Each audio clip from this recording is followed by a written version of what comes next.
the big mistake here is once again the same one that Trump has been making ever since he took office. He thinks it's 1991.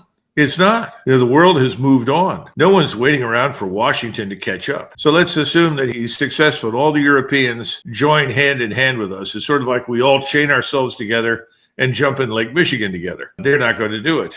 Doesn't make any sense.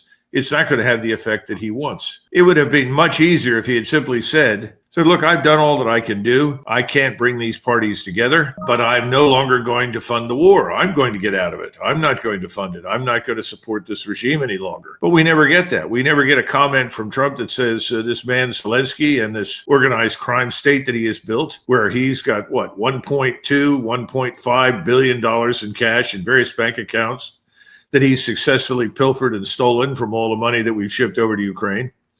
And then talk about, the terrible position of the Ukrainian people who desperately want an end to the war, because we know they do, even though they won't publish that polling data in the West. He could have done all those things, but he's never done it. He goes back to the Biden playbook. Oh, Russia is the problem.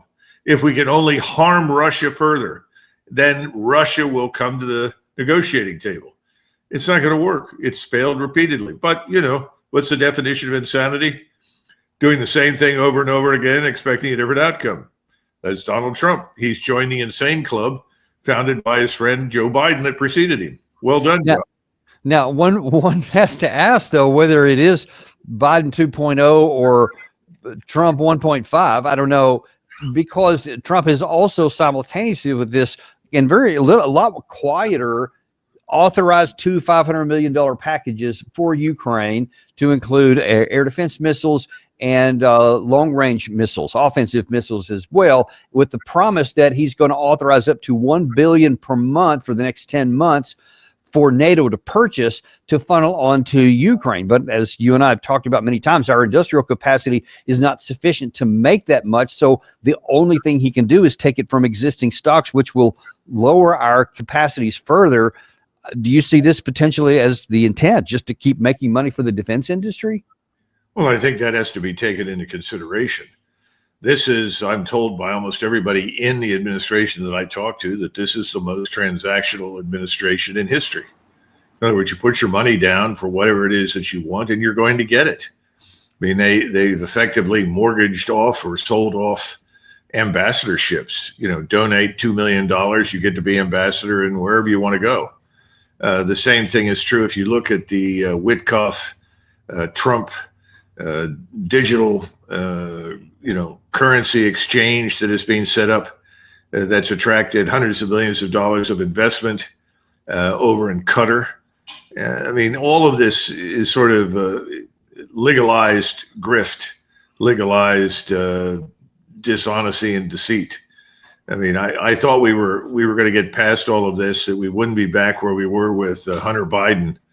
But the more I see of this administration and the antics that are going on, all of which revolve around money, the only conclusion I can reach is that this is as corrupt as the predecessor. So I think the answer to your question is this is Biden 2. This is not Trump 1.5. The only spin that's being imparted to all of this is Donald Trump's, favorite mantra, which is, we'll sell it to you. What you do with it is your problem. Well, that's not leadership. This is not what you expect from a leader of one of the great nations on the planet, particularly if you're interested in any sort of peace coming about in the region. You would go back to what I said before. This shouldn't happen. If I had been president, it would never have happened. Remember all these speeches? Well, then, Mr. President, stop funding it, because he's not helping the Europeans. The Europeans are in serious fiscal trouble as it is. And whatever we get from these arms sales, while it may be helpful, isn't going to offset the $37 trillion national sovereign debt that we confront. So I'm tired of it. I'm just depressed because I think a lot of us that voted for the man thought more highly of him than he deserves. Now, there's certainly a lot of buyer's remorse with as far as that goes. I want to take one last look there about this concept of continuing to give $1 billion worth of weapons and ammunition per month, because for many of the reports that I've read, if all of the war stopped tomorrow and everything in the Middle East stopped and we're not giving anything to either Israel or to Ukraine, it would take maximizing all of our industrial capacity somewhere between 5 and 7 years to bring back up to the proper level all of our inventories of stockpiles, et cetera, for ammunition, weapons, all that kind of stuff. But those are not over. In fact, there's apparently a $6 billion arms package that's getting ready to be put down for Israel on top of all of this. What does the net do to this, to our national security capacity, and are you worried about it? Somebody who I trust very much, who is inside the Pentagon and is intimately familiar with all of the missile arsenals or missile inventories that you're discussing, and various other kinds of rocket weapons, says 8 to 10 years to recover unless we are very efficient. Of course, that's a huge, statement. If we're very efficient, we can rebound in 5 to 7 years. But he thinks that's unlikely because of all the different defense contractors, the different weapon systems, and Congress's constant meddling in the defense budget to ensure that they and their donors and constituents all get a share of the budget. So I think it's probably closer to 8 to 10 years than 5 to 7. But it may be that Donald Trump is making a mistake of assuming that we are invincible and vulnerable, that no one is really going to challenge us. And I think that's a mistake. If you look at the recent very strong Saudi Arabia, Pakistani, NATO stepped up. When they went from 2% to 5%, that was great unity. Sorry, we apparently have breaking news here. And they're paying us for the weapons that we send. But that was a big day. That nobody thought a thing like that could happen. You had countries that weren't paying 2%, and now they're all paying 5%. That's a lot of money. It's a lot of weapons they're buying, and they're buying them from us.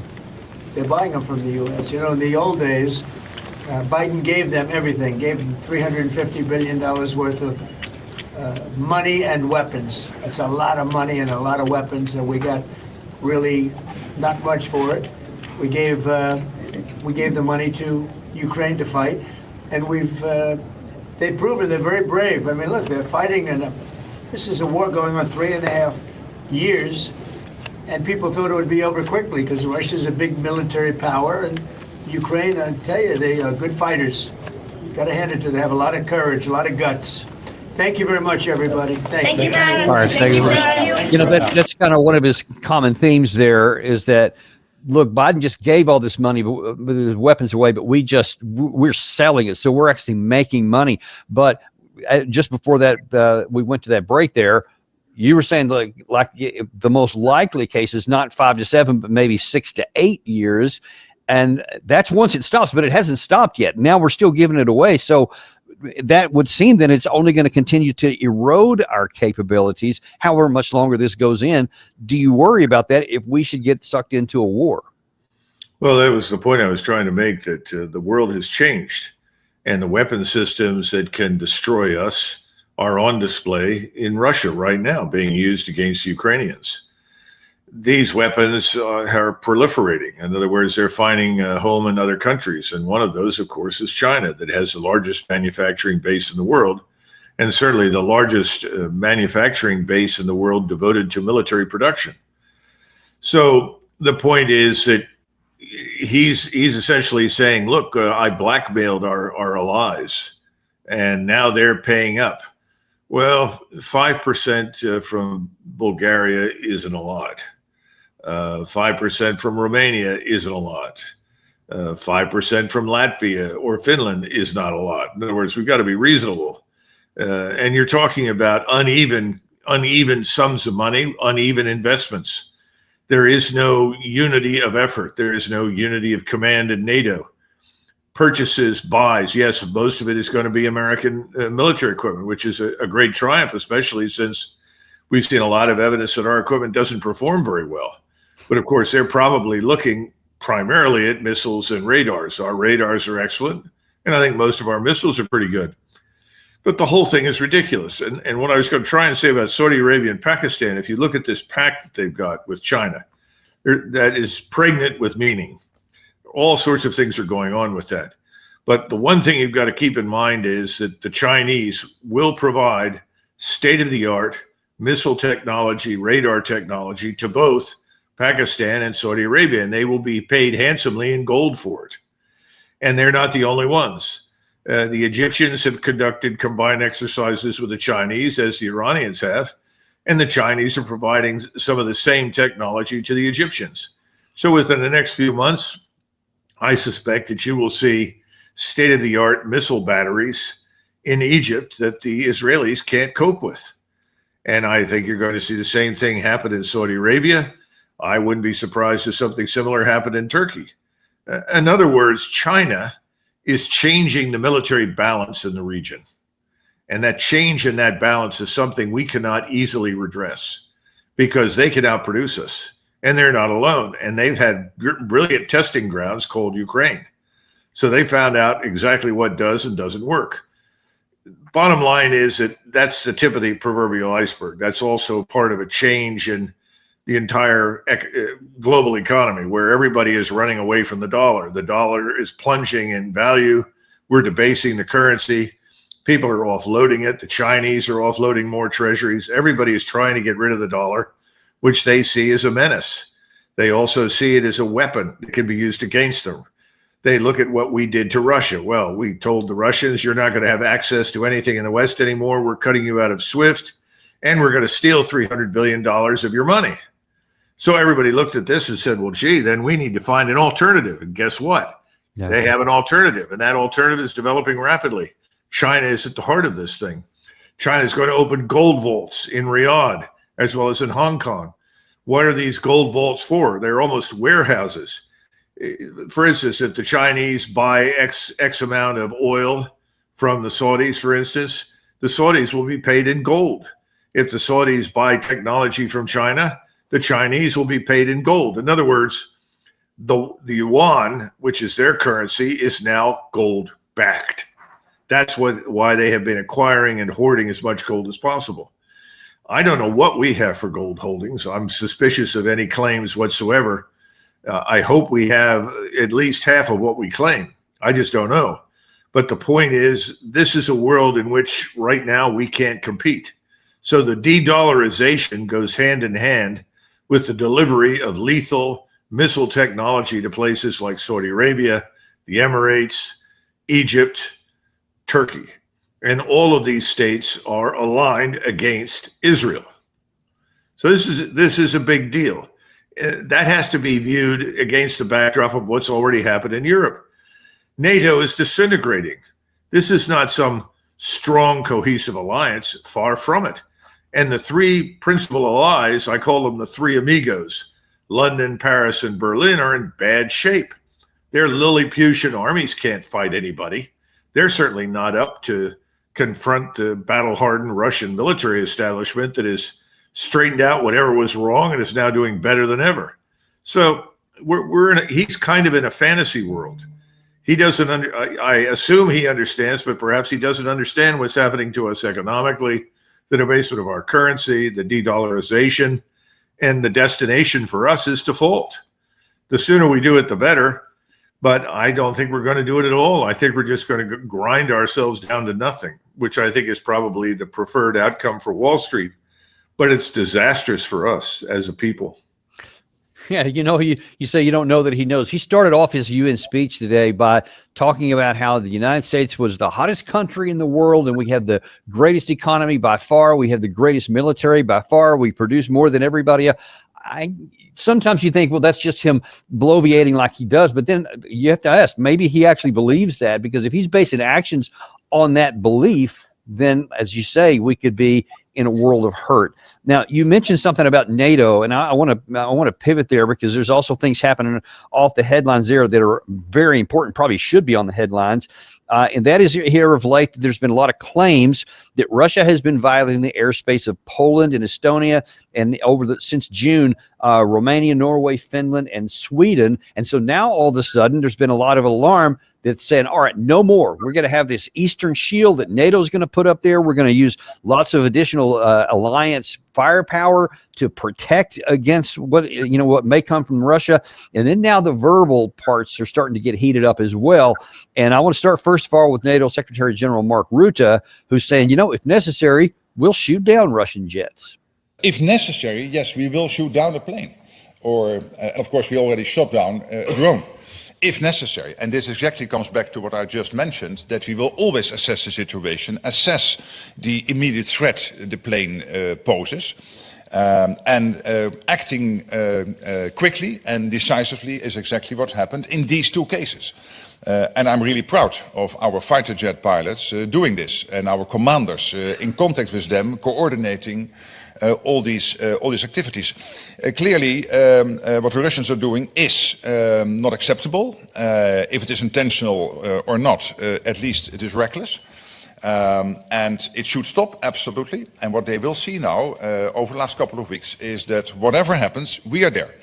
And it will not, as you've seen in the next statement, detract us from supporting Ukraine, if that is what they might be thinking they could achieve. I don't know what is in their minds. If it was intentional, again, we are still assessing that.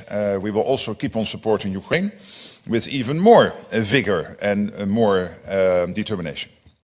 Doug, let's look at first of all, the initial claim that Russia intentionally violated the airspace of Poland with allegedly 19 drones, but so far only a few grainy photographs have been produced at all, and certainly not any evidence. And there's a lot of potential that this wasn't even real at all, that it was something manufactured by the Western side to just cast Russia in a bad light, who themselves said that, no, we did not send any drones into Poland. What do you make of what actually happened at the core of that?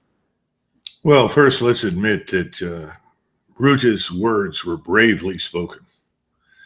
He sounds like a man who is defiantly shaking his fist at the enemies of mankind and sort of reminding everybody that this fight will go on until evil has been vanquished. It's a lot of nonsense. It's horse dung. We've looked at this, and NATO looked at this. I'm talking about NATO headquarters and the military headquarters in Mons have looked at this whole allegation. The first thing that NATO concluded and said publicly was this was not an attack on NATO. Okay. Rule that out right off the bat. Well, if it's not an attack, what is it? Is it something along the lines that you described? Is this Ukrainians capturing electronically some of these unmanned aerial vehicles and directing them towards Poland or Lithuania? I have no idea.